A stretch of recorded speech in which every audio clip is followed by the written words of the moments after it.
Hello everyone, কেমন আছো তোমরা সবাই? আজকে আমি চলে এসেছি একটা নতুন ব্লগ নিয়ে। আজকে আমি, বাবা আর ও চারজনে মিলে চলে গেছিলাম।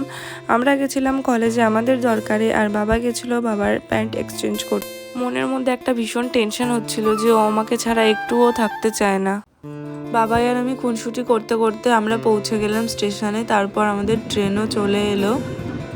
ট্রেনে উঠে মনে পড়ে গেল আগেকার দিনগুলোর কথা, যখন বন্ধু বান্ধবীরা সবাই মিলে একসাথে কলেজে যেতাম, তারপরে এক্সাম দেওয়ার সময় যেতাম।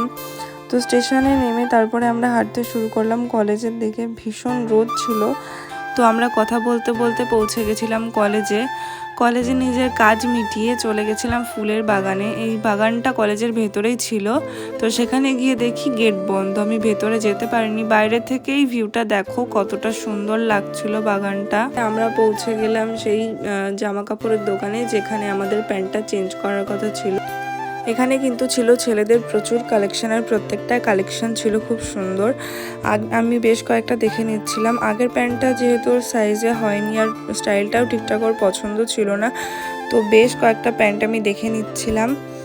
এরপর পছন্দ করতে করতে ওর পছন্দ হয়েছিল একটা জগার্স প্যান্ট। এই ব্ল্যাক কালার জগার্সটা ওর খুব পছন্দ হয়েছিল, তো এই ব্ল্যাক কালার প্যান্টটাই আমরা নিয়ে নিয়েছিলাম। তারপরে আমরা বাজারের মধ্যে একটু ঢুকেছিলাম। পৌঁছে গেলাম আমরা জুতোর দোকানে। এখানেও কিন্তু ছেলেদেরই বলো বা মেয়েদেরই বলো খুব সুন্দর সুন্দর কালেকশন ছিল।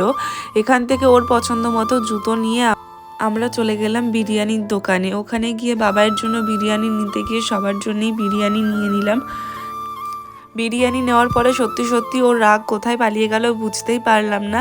তারপরে আমরা এমন একটা জায়গায় গেছিলাম যেখানে গেলেই তুমি যেই হও না কেন তোমাকে আগে হাতে বাটি ধরতেই হবে। তো দেখতেই পাচ্ছ আমরা কোথায় চলে এসেছিলাম, হ্যাঁ, ফুচকার দোকানে। ফুচকা আমার ভীষণ প্রিয়। তো দেখা হচ্ছে নেক্সট ব্লগে। আজকের মতো টাটা।